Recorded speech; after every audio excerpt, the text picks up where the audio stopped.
안녕하세요. 저는 서울 강서구에 사는 30대 여자입니다. 제가 오늘 들려드릴 이야기는 5년 전 제가 27살이었을 때 일이에요. 지금도 그때를 생각하면 가슴이 쿵쾅거려요. 어떻게 그런 드라마 같은 일이 제게 일어났는지 지금도 가끔 꿈인가 싶을 때가 있거든요. 먼저 제 어린 시절부터 말씀드려야 할 것 같아요. 저희 아버지는 제가 10살 때 돌아가셨어요. 폐암 4기 판정을 받고 3년을 버티시다가 결국 하늘나라로 떠나고 마셨죠. 원래 아버지는 작은 무역회사를 운영하셨어요. 크진 않았지만 직원도 10명 정도 있었고 저희는 강남에 아파트도 있었죠. 남부럽지 않게 살았다고 할까요? 그런데 아버지가 쓰러지신 후 모든 게 와르르 무너졌어요. 회사는 문을 닫았고 아버지의 치료비와 병원비에 엄마는 그동안 모아놓은 돈을 다 쓰게 되었죠. 아버지의 장례를 치른 후 집을 팔고 달동네 작은 집으로 이사를 간 지 얼마나 됐을까? 큰이모와 외숙모가 찾아오더니 엄마에게 이런 말을 하더군요. 혜원아, 너 아직 35이잖아. 아직 이렇게 어리고 예쁜데 좋은 사람 만나서 재혼해.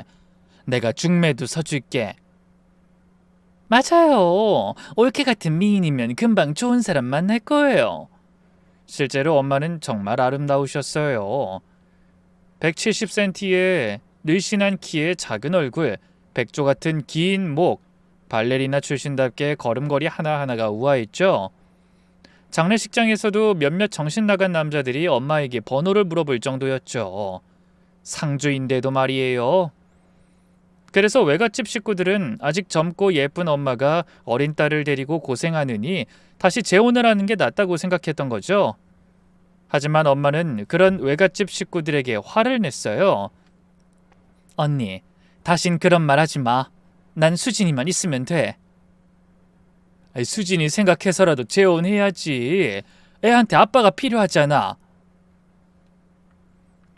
아니, 수진이한테 물어봤어. 엄마가 다른 아저씨랑 결혼하면 어떨 것 같아라고. 그랬더니 울면서 싫다고 하더라고. 엄마랑 둘이 살 거야라고. 그 말 듣고 어떻게 재혼을 해? 나는 수진이 상처 주면서까지 행복해지고 싶지 않아. 그날 밤 저는 이불 속에서 펑펑 울었어요. 엄마가 저를 위해 포기하는 게 너무 미안했거든요. 그리고 얼마 뒤 엄마는 강서구 화곡동 뒷골목에 월세 50만 원짜리 작은 가게를 얻었어요. 엄마는 거기서 멸치국수 가게를 시작하셨죠. 다행히 가게에는 단골 손님들이 생기며 꽤나 장사가 잘 되었지만 그래도 전 알았어요. 엄마가 얼마나 힘든지를 말이죠. 새벽 4시 기상, 시장 보기, 요리, 서빙, 설거지, 청소까지 엄마는 매일 밤 11시가 되어서야 집에 오셨어요. 발은 퉁퉁 부어있고 손은 물에 불어서 하얗게 변해 있었죠. 엄마, 너무 힘들지 않아요? 제가 도와드릴게요. 아니야, 수진이는 공부만 해. 엄만 괜찮아. 괜찮지 않았어요. 엄마는 점점 야위어갔고 얼굴에는 주름이 늘어갔죠. 그러던 어느 여름날이었어요. 제가 학교에서 돌아왔는데 가게 문이 닫혀 있는 거예요. 엄마? 이상해서 집으로 뛰어갔더니 엄마가 침대에 누워 계셨어요. 왼팔에는 하얀 붕대가 감겨 있었죠. 엄마 팔이 왜 이래요? 무슨 일이에요? 아, 수진아, 괜찮아. 그냥 좀 데였어. 알고 보니 엄마가 뜨거운 육수 냄비를 나르다가 어지러워서 쓰러지셨대요. 그 바람에 펄펄 끓는 육수가 왼팔에 쏟아졌고 2도 화상을 입으신 거였죠. 엄마 병원은 갔다 왔어요? 응, 그 의사 선생님이 2주는 쉬래. 하지만 엄마 며칠만 쉬고 다시 일할 거야. 안 돼요. 2주 쉬어야 해요. 수진아, 2주 쉬면 가게 문 닫아야 해. 월세도 내야 하고 생활비도 필요한데. 엄마의 왼팔을 보니 빨갛게 부어올라 있었어요. 얼마나 아플까. 눈물이 났지만 엄마 앞에서는 참았어요. 그날 이후로 엄마는 더운 여름에도 항상 긴팔을 입으셨어요. 화상 자국을 가리기 위해서였죠. 엄마는 땀을 뻘뻘 흘리면서도 긴팔을 벗지 않으셨죠. 손님들이 화상 자국을 보고 불쾌해할까 봐서였어요.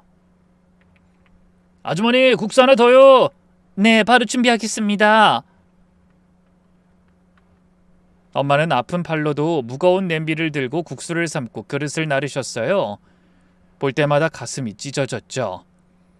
더 안타까운 건 엄마가 하루도 쉬지 않는다는 거였어요. 명절에도 일요일에도 심지어 제 생일에도 가게 문을 열었어요. 엄마, 오늘 하루만 쉬어요. 제 생일이잖아요. 미안해, 수진아. 대신 저녁엔 일찍 닫고 케이크 사갈게. 케이크는 무슨... 엄마가 쉬는 게 제일 좋은 선물이에요. 조금만 참아. 엄마가 돈 많이 모아서 우리 좋은 집으로 이사 가자. 그게 다 저 때문인 걸 알았어요. 저를 대학 보내려고, 저한테 좋은 환경을 만들어주려고 엄마는 자신을 희생하고 계셨죠. 엄마, 저 대학 안 가도 돼요. 졸업하면 바로 일할게요. 무슨 소리야? 우리 수진이 꼭 대학 가야 해. 좋은 대학 가서 좋은 직장 구해야지. 수진이, 너 엄마 소원이 뭔지 알아? 수진이가 번듯한 회사원 되는 거야. 정장 입고 출근하는 우리 딸 보는 거. 엄마의 거칠어진 손이 제 머리를 쓰다듬었어요. 그 손을 보며 저는 결심했죠. 정말 죽어라 공부해서 꼭 좋은 대학 가고 좋은 회사 들어가서 엄마 편하게 해드리겠다고. 그날부터 저는 하루에 4시간만 자면서 공부했어요. 학교 끝나면 도서관, 도서관 문 닫으면 독서실, 집에 와서도 새벽까지 책을 봤죠. 저는 중학교 3년, 고등학교 3년, 6년 내내 전교 1등을 놓치지 않았어요. 그게 제가 엄마께 드릴 수 있는 유일한 선물이었으니까요. 그러던 어느 봄, 저는 담임 선생님과 진로 상담을 하게 되었어요. 정수진, 넌 성적이 워낙 좋으니까 어느 과든 갈 수 있어. 의대, 법대, 경영학과 어디 가고 싶니? 그런데 선뜻 대답이 나오지 않더군요. 그동안 무조건 좋은 대학, 좋은 학과만 생각했지 제가 정말 뭘 하고 싶은지는 생각해 본 적이 없었거든요. 아직 결정 못했구나. 일주일 안에 정해서 알려줘. 결국 저는 집에 돌아와서 엄마에게 고민을 털어놨어요. 엄마, 저 어느 과 가야 할지 모르겠어요. 그냥 돈 많이 버는 과로 가야 하나? 엄마는 국수 면발을 정리하던 손을 멈추고 저를 바라보셨어요. 수진아, 돈도 중요하지만 네가 정말 하고 싶은 일을 해야 해. 하고 싶은 일이요? 전 그냥 엄마 고생 끝내드리고 싶은데. 엄만 잠시 생각하시더니 천천히 말씀하셨어요.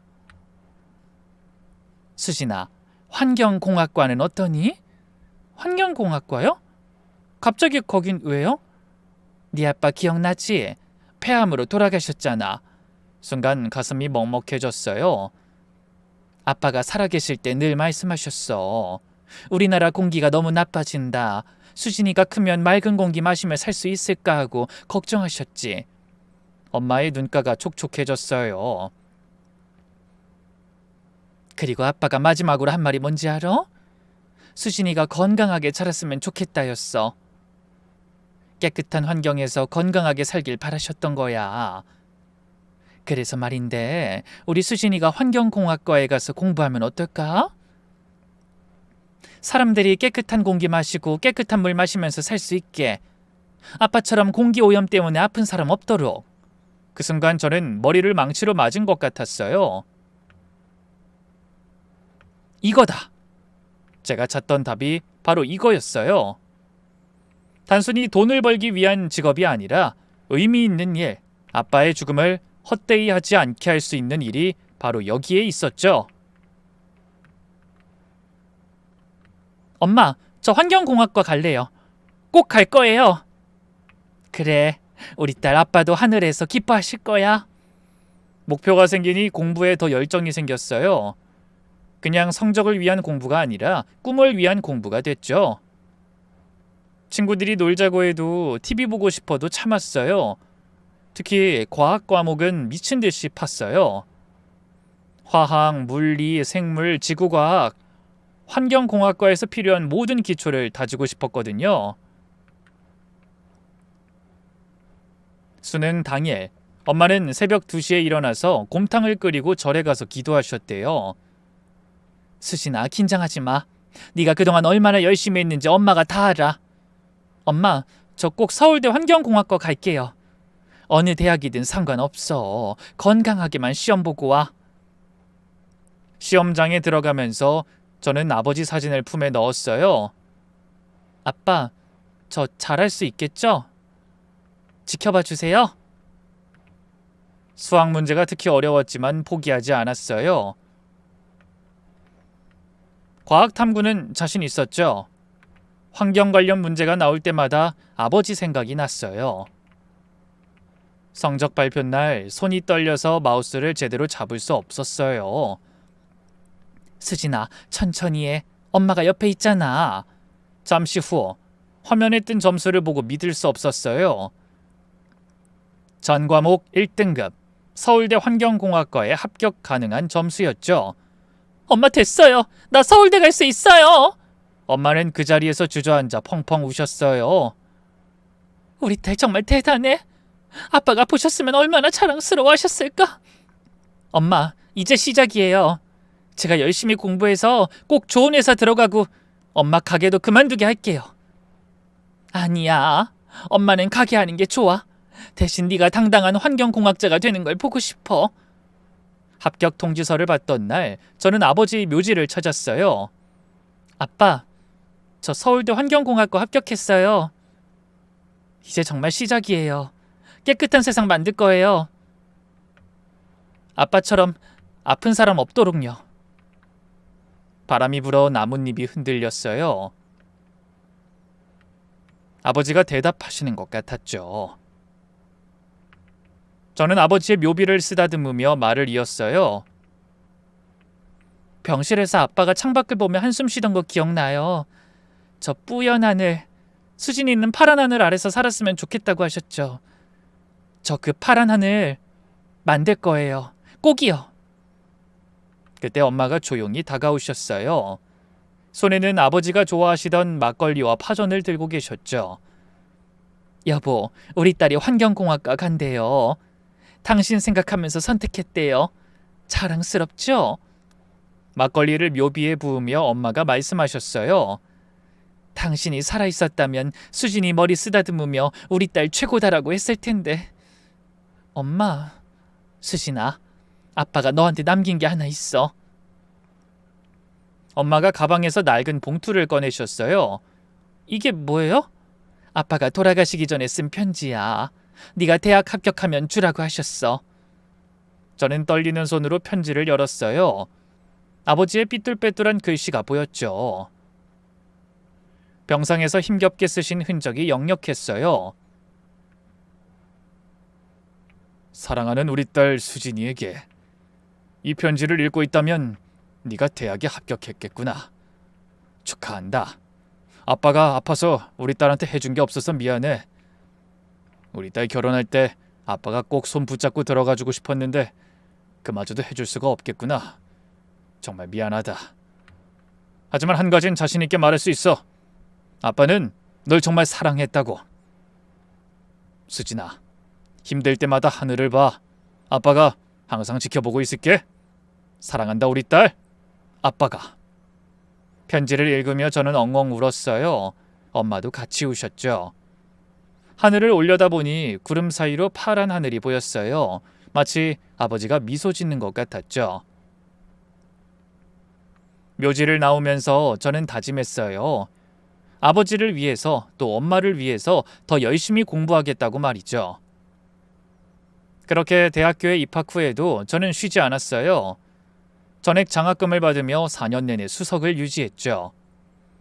저는 대학원까지 진학해서 물 정화 기술과 미세 플라스틱 제거 기술을 연구했습니다. 그러던 어느 날 지도 교수님께서 절 부르셨어요.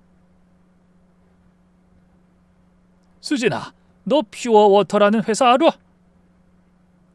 거기 회장님이 내 대학 선배인데 너 같은 인재를 찾고 있대. 연봉도 많이 줄 거고 특별 채용 의사가 있으시다는데 관심 있니? 피오와 워터는 직원 200명 규모의 중견기업이었지만 업계에서는 기술력으로 인정받는 회사였어요. 게다가 저는 어차피 1, 2년 안으로 대학원 생활을 정리하고 취업을 할 생각이었기 때문에 교수님의 제안에 응하기로 했죠. 무엇보다 연봉을 많이 주신다고 하니 엄마를 편하게 해드릴 수 있게 되었다는 생각에 기쁘기 그지 없었습니다. 하지만 그땐 정말 몰랐어요. 그 회사에서 제가 지옥을 경험하게 될 줄은, 그리고 그 지옥 끝에 믿을 수 없는 반전이 기다리고 있을 줄은 말이죠. 첫 출근 날, 저는 새벽 5시에 일어났어요. 수진아, 벌써 일어났니? 아직 6시도 안 됐는데. 엄마 첫 출근인데 일찍 가야죠. 좋은 인상 줘야 해요. 아휴, 우리 딸 파이팅! 회사는 강남구 논현동에 있었어요. 10층짜리 건물을 통째로 쓰고 있다고 하더군요. 제가 일하게 될 연구개발팀은 5층에 있었어요. 문을 열고 들어가니 20명 정도의 연구원들이 바쁘게 일하고 있더군요. 여러분 잠깐만요. 오늘부터 우리 연구개발팀에 합류하신 정수진 연구원님이에요. 팀장님의 소개에 다들 박수를 쳐주셨어요. 안녕하세요, 정수진입니다. 앞으로 잘 부탁드립니다. 어서 와요. 젊은 피가 들어와서 좋네요. 서울대 대학원 출신이라며요? 우와, 엘리트시네. 다들 따뜻하게 맞아주셔서 긴장이 확 풀렸어요. 거기다가 제 자리는 햇살이 잘 들어오는 창가 쪽이었고 컴퓨터며 실험 노트며 다 새 거더군요. 느낌이 아주 좋았죠. 첫 한 달은 정말 꿈 같았어요. 아침 9시 출근, 저녁 6시 퇴근, 야근도 거의 없었고 주말도 확실히 쉴 수 있었죠. 엄마, 회사 정말 좋아. 다들 친절하고 내가 하고 싶은 연구도 마음껏 할 수 있어. 그래? 다행이네. 엄마는 혹시 우리 딸이 회사에서 힘들어할까 봐 걱정했는데 정말 다행이다. 첫 월급날 통장에 찍힌 월급을 보고 저는 눈물이 찔끔 났어요. 이게 다 엄마가 피땀 흘리며 저를 키워주신 덕분이라는 생각을 하니 감사하기도 했고 죄송스럽기도 했죠. 그래서 저는 퇴근하자마자 엄마에게 바로 달려갔답니다. 엄마, 이거 받아.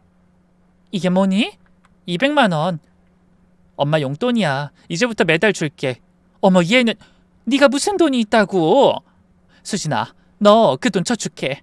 엄만 식당 수입으로도 충분해. 엄마 제발 받아요. 내가 드디어 돈 벌었는데 엄마한테 용돈도 못 드려요?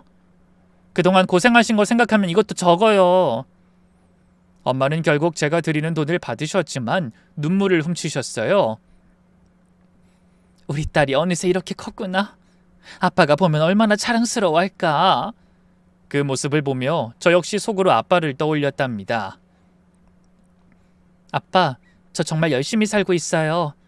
앞으로 회사에서 열심히 일해서 엄마 고생하시지 않게 하고 아빠처럼 폐질환으로 고통받는 사람이 없도록 모든 사람이 깨끗한 환경에서 살 수 있도록 최선을 다할게요. 약속해요. 하지만 이런 행복한 시간은 그리 오래가지 못했어요. 끔찍한 악몽이 저를 기다리고 있었으니까요. 그날은 입사 1년째 되던 금요일이었어요. 마케팅부와 연구개발부 합동 회식이 있었죠. 정수진 연구원, 오늘 회식 참석하시죠? 네, 당연히 가야죠. 마케팅부하고 같이 하는 건데 분위기 좀 부드럽게 해주세요. 김민석 부장이 좀 까칠해도 이해해 주시고. 김민석 부장은 회사에서 유명한 노총각으로 평소에 변태 같은 말을 자주 해서 솔직히 별로 마주치고 싶지 않았지만 신입이 회식을 빠질 순 없었죠. 저녁 7시 회사 근처 고깃집에 모였어요. 20명 정도 되는 인원이 긴 테이블에 앉았는데 저는 일부러 우리 팀 여직원들 사이에 앉았어요. 그런데 김민석 부장이 제 옆으로 오더니 대뜸 앉으려고 하는 거예요. 정수진 연구원 여기 계셨네요. 나 여기 옆에 좀 앉아도 되죠? 부장님, 죄송한데 여긴 최 과장님 자리인데요. 최 과장은 내가 저쪽에 앉으라고 했어요. 신입하고 얘기 좀 해야겠어서. 순간 소름이 돋았어요. 김민석 부장, 배만 볼록 나온 42살 중년 남자가 제 옆에 딱 붙어 앉았으니까요. 정수진 연구원, 올해 나이가 어떻게 되죠? 29살이요. 아직 미혼이시죠? 남자친구는 있어요? 네, 아직 없어요. 아이고, 이렇게 예쁜데 왜 남자친구가 없어요? 남자들이 눈이 다 삐었나? 그런데 김 부장은 말을 하면서 자꾸 제 쪽으로 몸을 기울이는 거예요. 술 냄새가 확 풍겼죠. 알고 보니 벌써 혼자 소주를 반 병이나 마신 상태더군요. 저 잠시 화장실 좀 다녀올게요. 저는 일부러 자리를 피하려고 화장실에 다녀왔는데 돌아와 보니 김 부장이 여전히 제 옆자리를 차지하고 앉아있더군요. 정수진 연구원, 왜 이렇게 늦게 와요? 한참 기다렸잖아. 얼른 와서 여기 앉아요, 내 옆에. 아니에요. 저는 저쪽에 여직원들이 있는데 같이 앉을게요. 그렇게 말하며 다른 자리로 가려는데 김 부장이 제 팔을 확 잡더군요. 에이, 그러지 말고. 회식 자리인데 친해져야죠. 앉아요, 앉아. 그러자 주변 사람들이 쳐다봐서 저는 어쩔 수 없이 앉았어요. 근데 이 정신 나간 인간이 점점 더 선을 넘기 시작하더군요. 정수진 연구원, 피부가 정말 탱탱하니 좋네요. 어려서 그런가? 무슨 화장품 써요? 그냥 기초 화장품이요. 한번 만져봐도 돼요?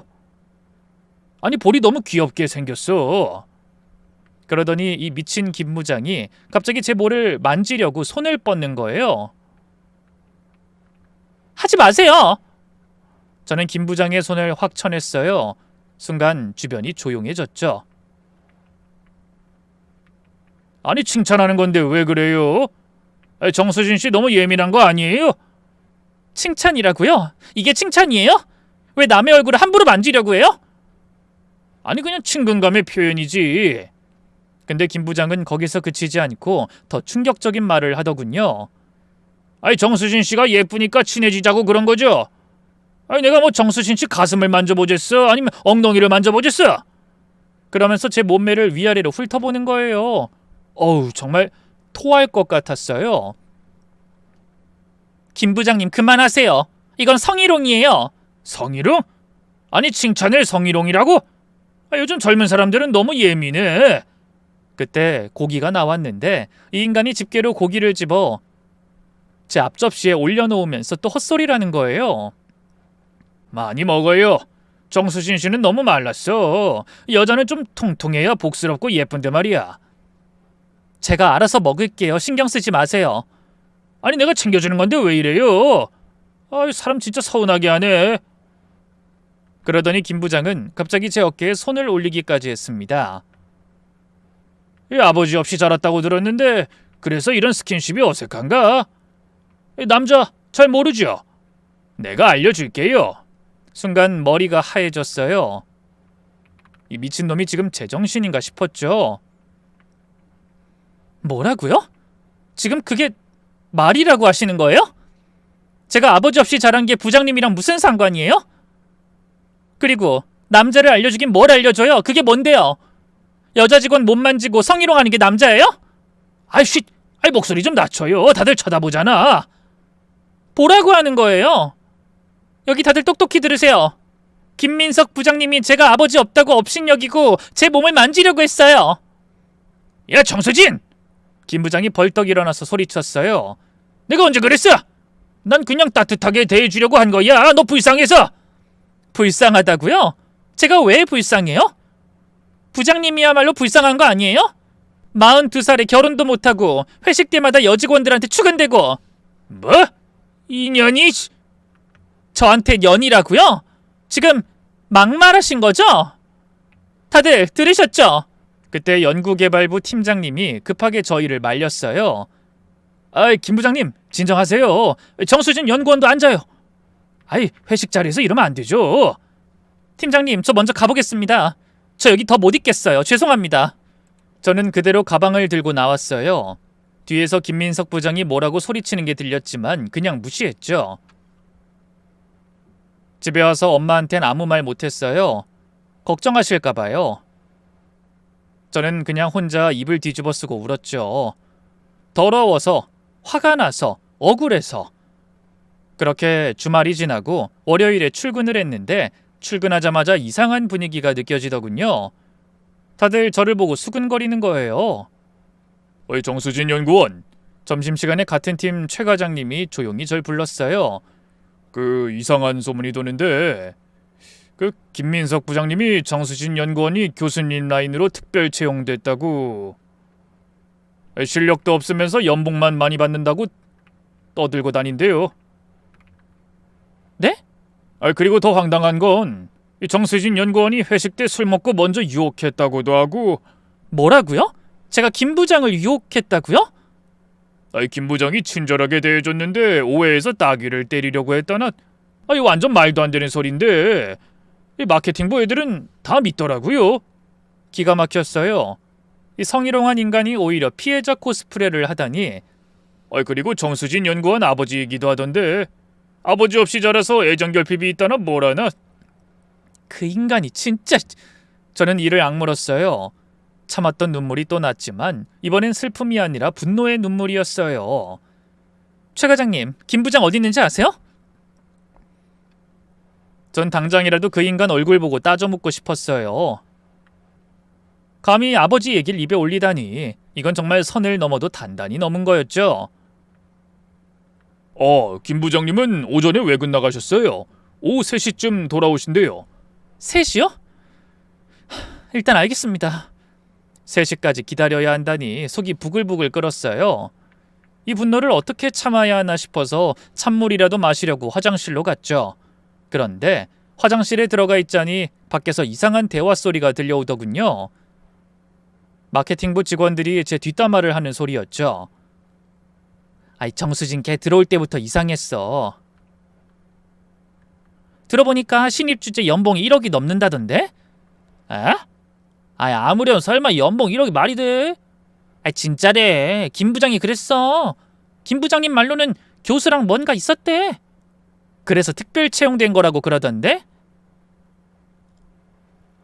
진짜? 더러워.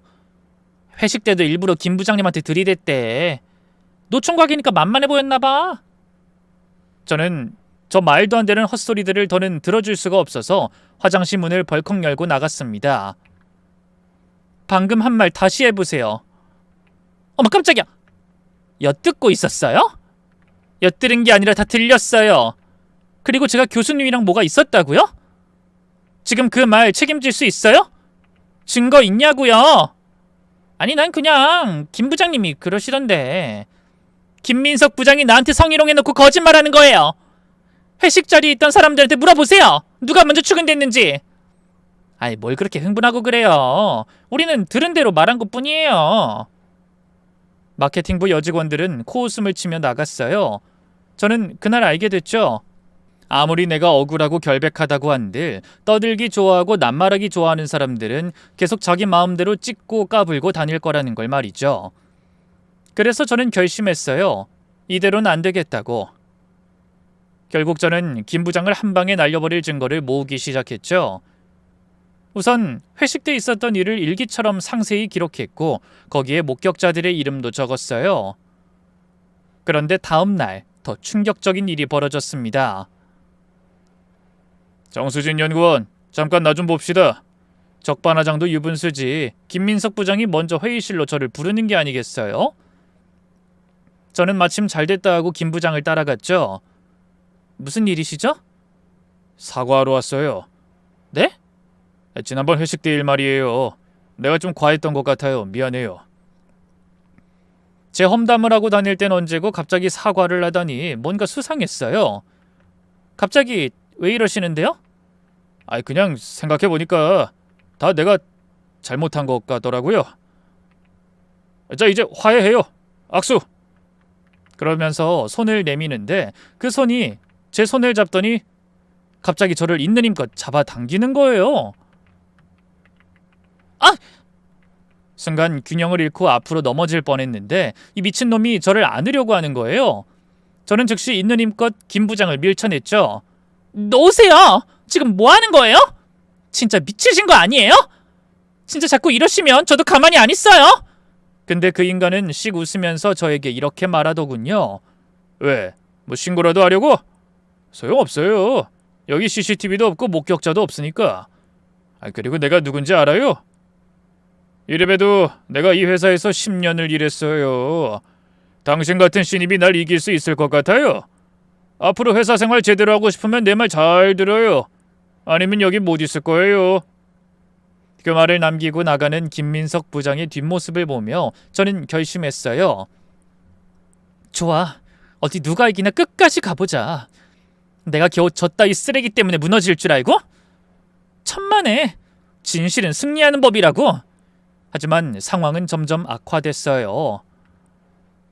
김민석 부장이 퍼뜨리는 악의적인 소문은 계속해서 꼬리에 꼬리를 물며 퍼져나갔고 회사 내의 제 평판은 점점 최악이 되어갔죠. 그러자 회사 선후배들과 동료들도 점점 저를 막대하기 시작하더군요. 정수진 연구원, 커피 좀 타다 줄래요? 마케팅부 이진호 대리가 느물거리며 제자리로 왔어요. 35살, 김민석 부장 밑에서 7년째 일하는 그의 실세 부하였죠. 이 대리님, 저 지금 실험 데이터 정리 중인데요. 커피는 직접 타서 드세요. 아니 선배가 부탁하는데 그것도 안 돼요? 김 부장님 말로는 정수진 연구원이 우리 부서 프로젝트도 도와준다고 했는데. 네? 전 그런 적 없는데요. 어라? 김 부장님이 분명히 그러셨는데. 아 맞다. 정수진 연구원이 회식 때 잘못한 거 사과하는 의미로 도와준다고 했다던데. 뭐라고요? 제가 왜 김 부장님한테 사과를 해요? 모르겠으면 김 부장님한테 직접 물어봐요. 아무튼 커피는 아메리카노로 연하게 타와요. 이진호가 씩 웃으며 갔어요. 정말 어이가 없었지만 제가 커피를 안 타주면 또 무슨 소문을 낼지 뻔했죠. 결국 커피를 타다 주자 이번엔 다른 요구가 들어왔어요. 정수진 연구원, 이거 복사 좀 해줄래요? 양면으로 500부. 정수진씨, 택배 좀 보내주세요. 야 정수진, 회의실 정리 안 해? 김 부장 패거리는 각종 핑계를 대며 제게 온갖 잡일을 시키기 시작했어요. 그러자 우리 팀에서도 슬슬 분위기가 이상해졌죠. 팀장님이 금요일 오후 5시에 갑자기 일을 줬어요. 정수진 연구원, 월요일 아침 9시까지 신제품 기획안 작성해 주세요. 팀장님, 월요일 아침까지인데 지금 일을 주시면 어떡해요? 그리고 이건 제가 아니라 박사님이 맡은 프로젝트 아닌가요? 박사님은 다른 일이 있어서요. 정수진 연구원이 능력이 뛰어나다고 들었는데 이 정도는 할 수 있는 거 아닌가요? 아, 그리고 마케팅부 김 부장님이 검토하실 거니까 완벽하게 준비해 주세요. 김민석 부장이 검토한다는 말에 속이 뒤집혔어요. 분명히 트집 잡으려는 거였죠. 결국 저는 주말 내내 회사에 나와서 기획안을 작성했어요. 단 하나라도 꼬투리를 잡히지 않기 위해 정말 완벽하게 만들었죠. 그런데 김 부장은 처음부터 저를 갈굴 생각밖엔 없었습니다. 이게 뭡니까? 월요일 아침 김민석 부장이 제 기획안을 바닥에 던졌어요. 초등학생도 이것보다 잘 쓰겠네. 다시 해요. 어떤 부분이 문제인지 구체적으로 말씀해 주시면 수정해 오겠습니다. 구체적으로? 처음부터 끝까지 다 문제예요. 오늘 퇴근하기 전까지 다시 제출하세요. 못하겠으면 그만두든가. 결국 그날도 저는 밤 11시까지 남아서 기획안을 다시 썼어요.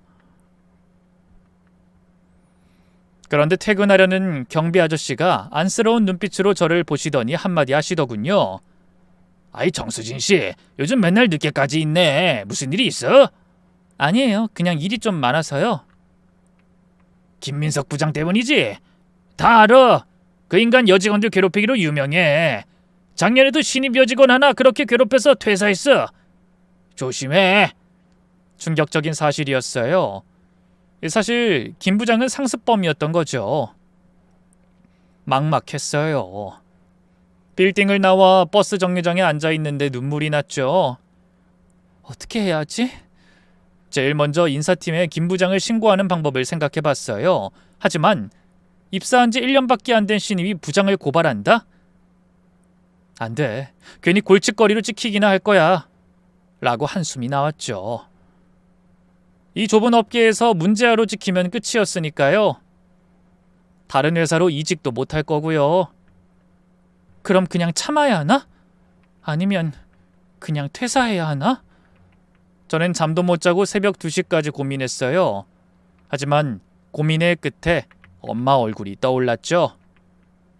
엄마가 그렇게 고생해서 날 여기까지 키웠는데 이렇게 무너질 순 없어.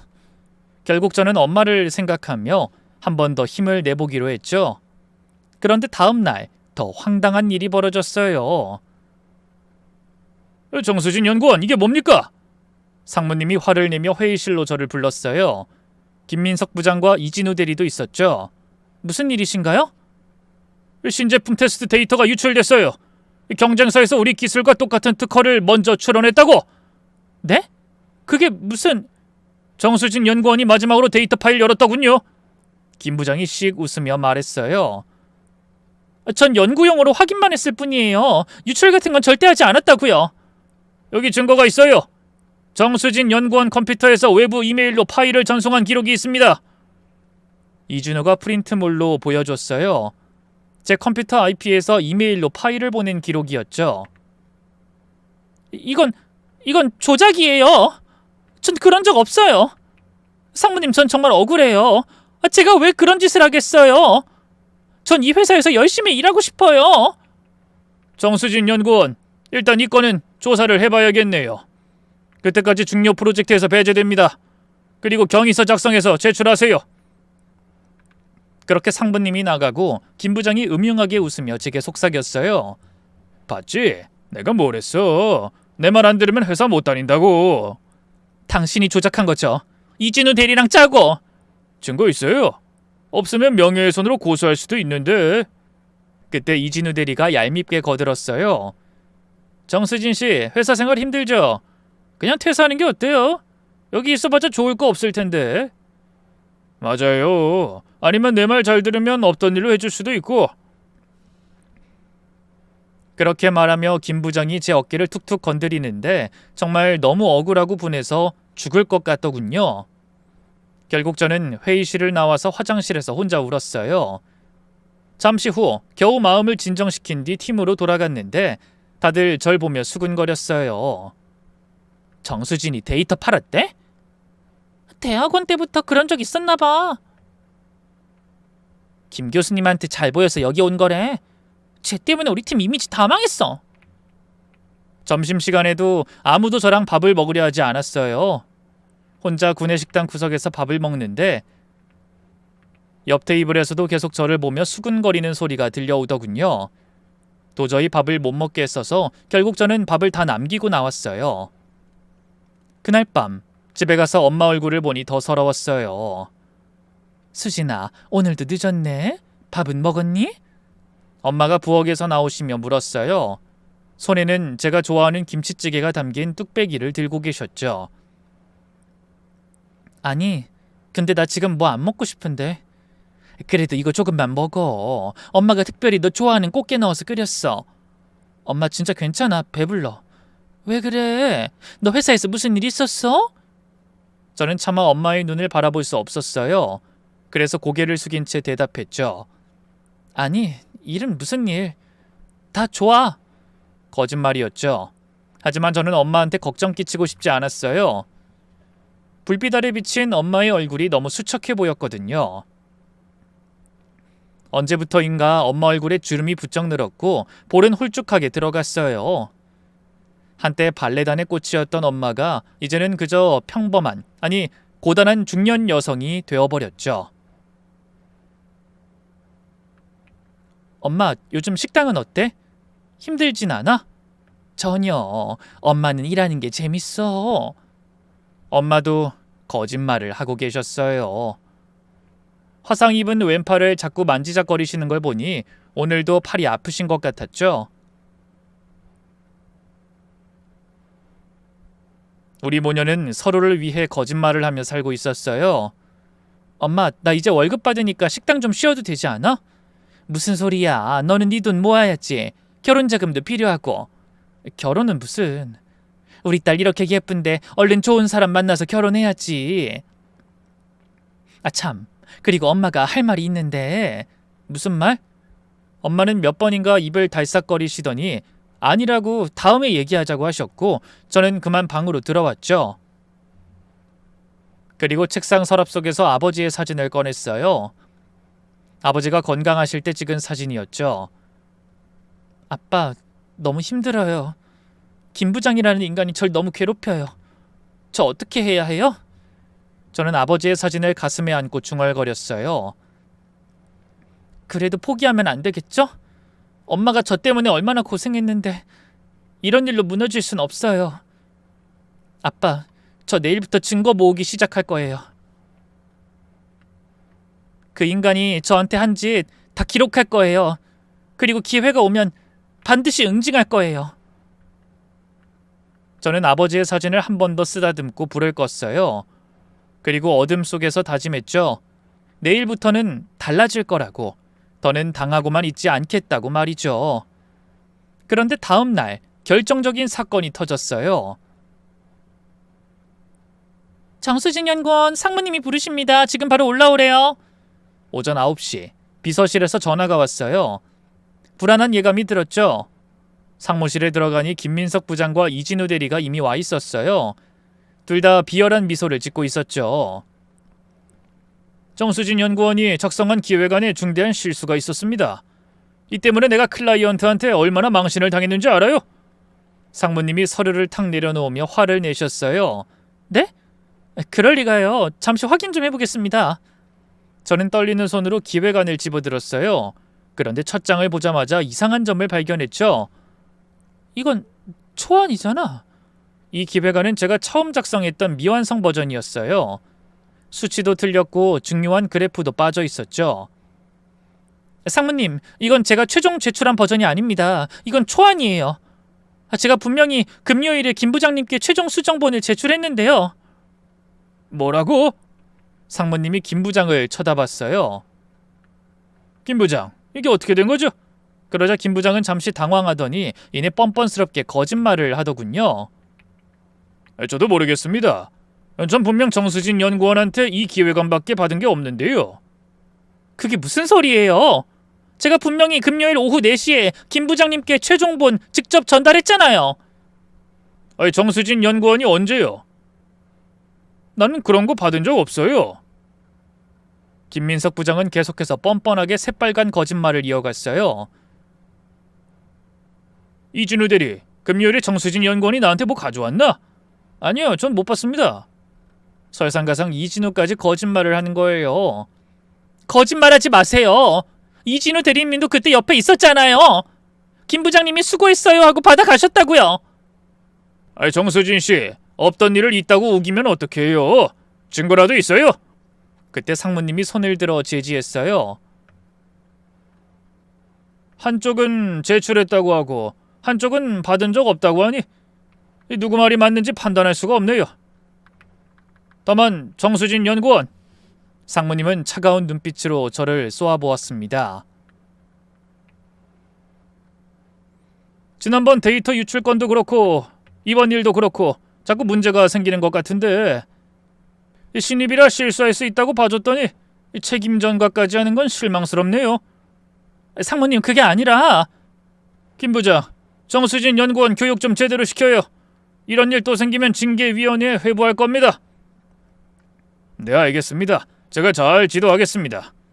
김 부장은 착한 척을 하며 고개를 숙였지만 입꼬리는 올라가 있었어요.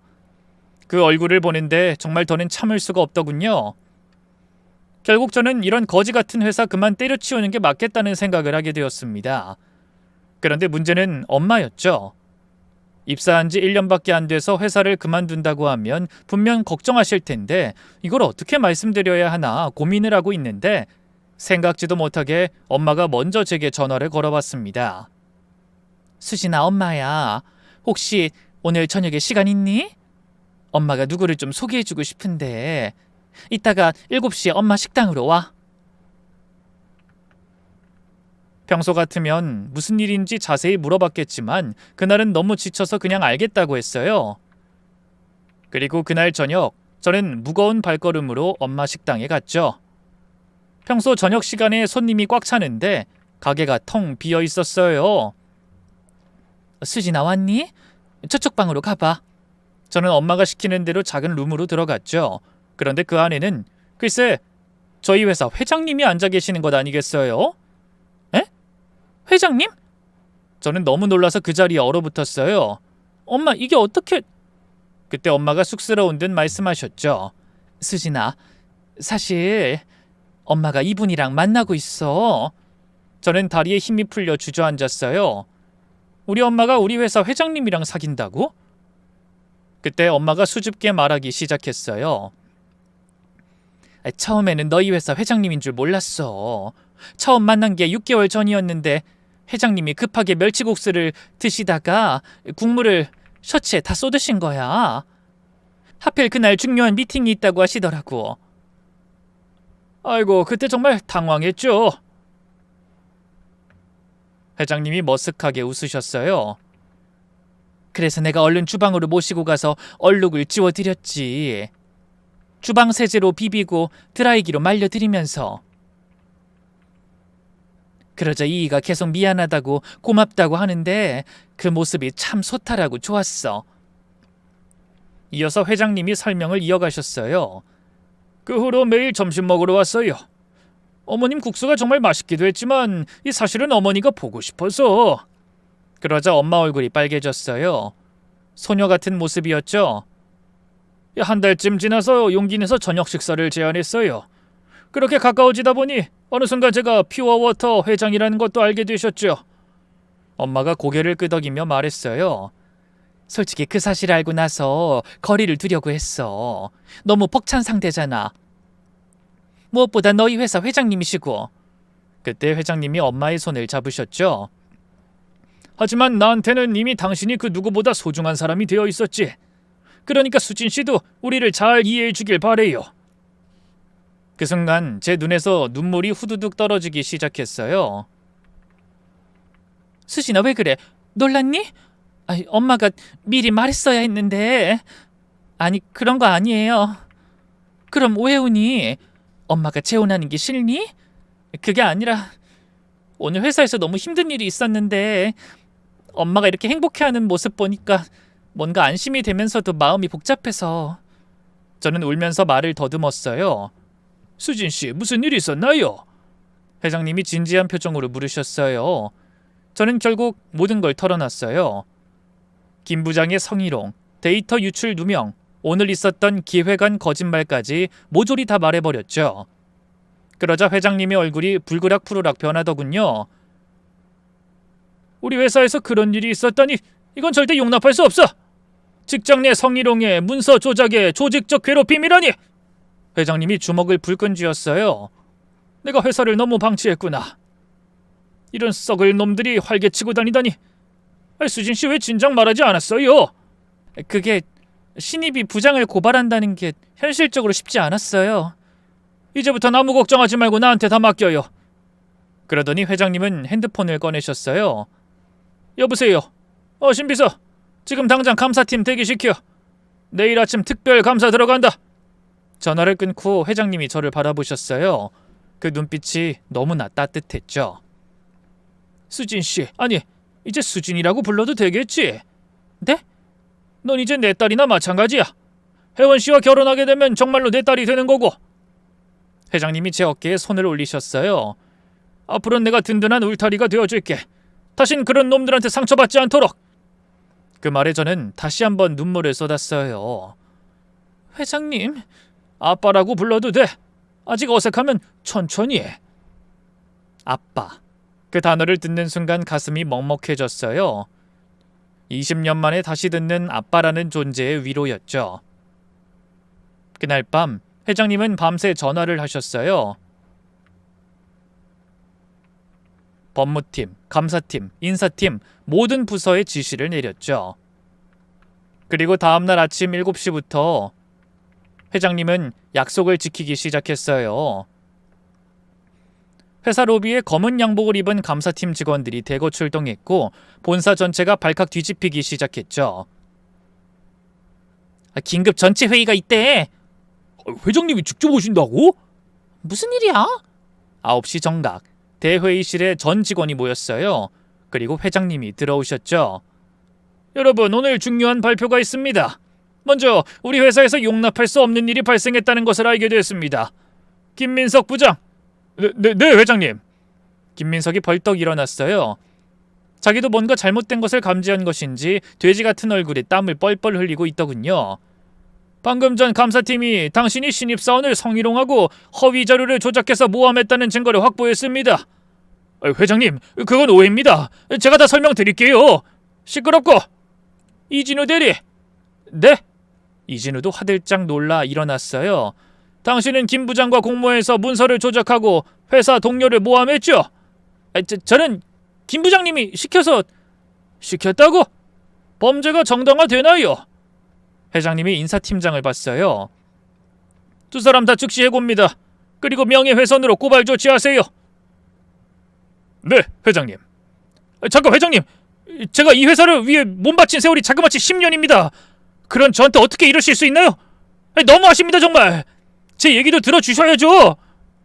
10년? 당신 그 10년 동안 몇 명의 직원을 괴롭혀서 퇴사시켰습니까? 그러고도 잘났다고 입을 나불거려요? 더 이상 듣고 싶지 않으니까 그 입 다물고 보안팀, 두 사람 짐 정리하는 거 철저하게 감시하고 회사 출입증 회수하세요. 알겠습니다. 그렇게 김 부장과 이진우는 끌려나갔어요. 나가면서 김 부장이 저를 원망스럽게 쳐다봤지만 전 당당하게 맞받아봤죠. 저는 천천히 일어나 그에게 다가갔어요. 잠깐만요.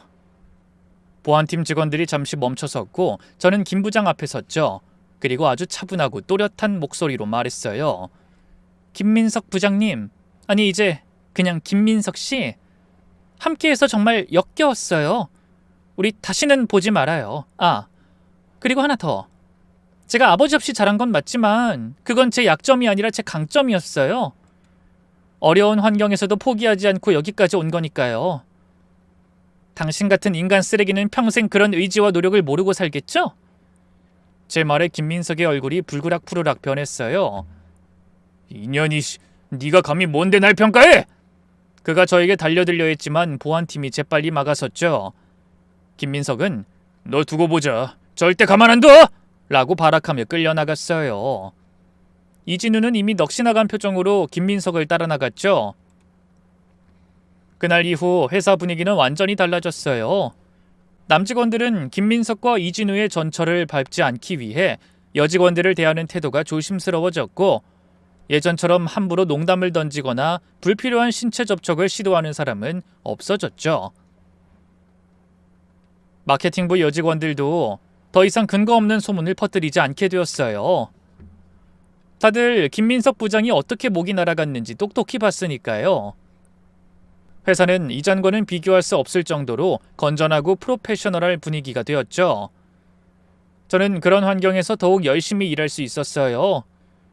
동료들과의 관계도 좋아졌고 연구 성과도 눈에 띄게 향상되었죠. 회장님은 가끔 회사에 오실 때마다 저를 따로 불러 격려해 주셨어요. 수진아, 요즘은 어때? 일하는데 불편한 건 없고? 네, 회장님. 정말 좋아요. 이제야 제대로 일할 수 있는 환경이 된 것 같아요. 그렇게 3개월이 흘렀고 드디어 엄마와 회장님의 약혼식 날이 다가왔어요. 회장님은 회사 직원들도 초대하셨죠. 호텔의 연회장에서 열린 약혼식은 정말 화려했어요. 여러분, 오늘 제가 이렇게 약혼식에 여러분을 초대한 이유는 여러분께 중요한 분을 소개하고 싶어서입니다. 회장님이 마이크를 잡고 말씀하셨어요. 바로 제 딸 정수진 연구원입니다. 앞으로 수진인 제 가족이 될 예정이니 여러분도 그렇게 알아주시길 바랍니다. 순간 연회장이 술렁였어요. 특히 제일 놀란 건 평소 저를 무시하던 마케팅부 여직원들이었죠. 그 중에서도 화장실에서 제 뒷담화를 하다가 걸렸던 2명은 얼굴이 하얗게 질려 있었어요. 잠시 후 피로연이 시작되자 그 여직원들이 쭈뼛쭈뼛 제게 다가오더군요. 정수진 연구원님, 아니 이제 아가씨라고 불러야 하나요? 한 명이 어색하게 웃으며 말했어요. 그동안 정말 죄송했어요. 저희가 잘못 알고 김민석 부장 말만 듣고 함부로 판단했어요. 맞아요. 우리가 김 부장한테 깜빡 속았지 뭐야? 우리 용서해 줄 거죠? 저는 샴페인 잔을 내려놓고 그들을 똑바로 바라봤어요. 왜 지금 사과하시는 거죠? 네? 당신들 제가 회장님 딸이 된다는 걸 알아서 사과하시는 거잖아요. 만약 제가 여전히 그냥 평범한 연구원이었다면 지금도 사과하셨을까요? 두 사람은 아무 말도 하지 못했어요. 3개월 전 김민석 부장이 해고될 때도 사과할 기회는 있었어요. 하지만 그땐 안 하셨죠. 왜요? 그땐 제가 그저 억울한 피해자일 뿐이었으니까요. 근데 지금은 제가 회장님 딸이 되니까 무서워서 사과하시는 거 아닌가요? 아이, 그게 아니라 됐어요. 저는 사과받을 생각 없어요. 대신 한 가지만 말씀드릴게요. 앞으로는 그렇게 살지 마세요. 누군가에 대한 소문을 듣더라도 최소한 그 사람의 입장도 들어보고 판단하세요. 그리고 약자라고 해서 함부로 대하지 마세요. 오늘 저처럼 그 약자가 언제 어떻게 변할지 모르니까요. 제 말에 두 사람은 고개를 북숙였어요. 그리고 하나 더. 저는 회장님 딸이 되더라도 특별 대우 받을 생각 없어요. 그저 열심히 일하는 연구원으로 남을 거예요. 그러니 불편해하지 마시고 그냥 예전처럼 동료로 대해주세요. 물론 이번엔 제대로 된 동료로요.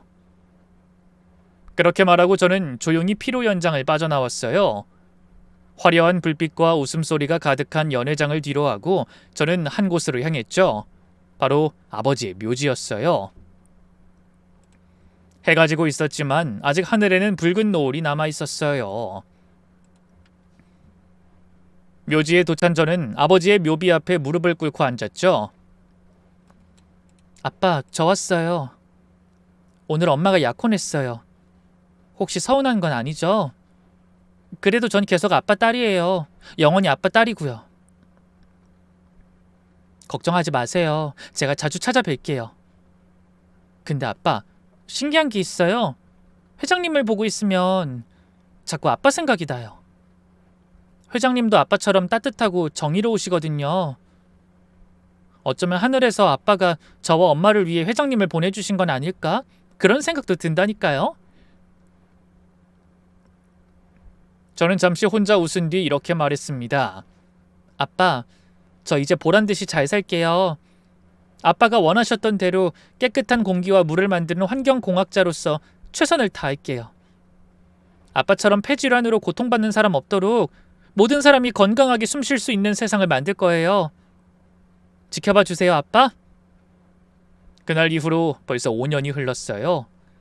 저는 지금 회사의 수석 연구원이 되었고 깨끗한 물을 만드는 정수기 개발에 매진하고 있어요.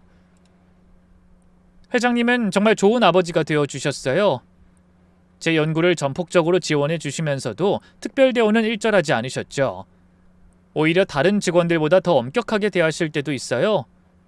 그게 저를 위한 진짜 사랑이라는 걸 알기에 저는 더욱 감사했습니다. 여기까지 제게 일어났던 일들이었습니다. 지옥 같던 회사 생활이 천국이 된 그야말로 기적 같은 이야기죠. 혹시 지금 직장에서 괴롭힘을 당하고 계신 분이 있다면 절대 포기하지 마세요. 정의는 느리게 올 수는 있어도 반드시 옵니다. 그리고 나쁜 놈들은 반드시 그 대가를 치르게 되어 있어요. 그리고 하나 더. 그 부모님이 살아계신 분들은 꼭 자주 찾아뵙고 사랑한다고 말씀드리세요. 저처럼 하늘에서만 만날 수 있게 되면 정말 많이 그리워진답니다. 지금까지 긴 이야기 들어주셔서 감사합니다. 모두 행복하세요.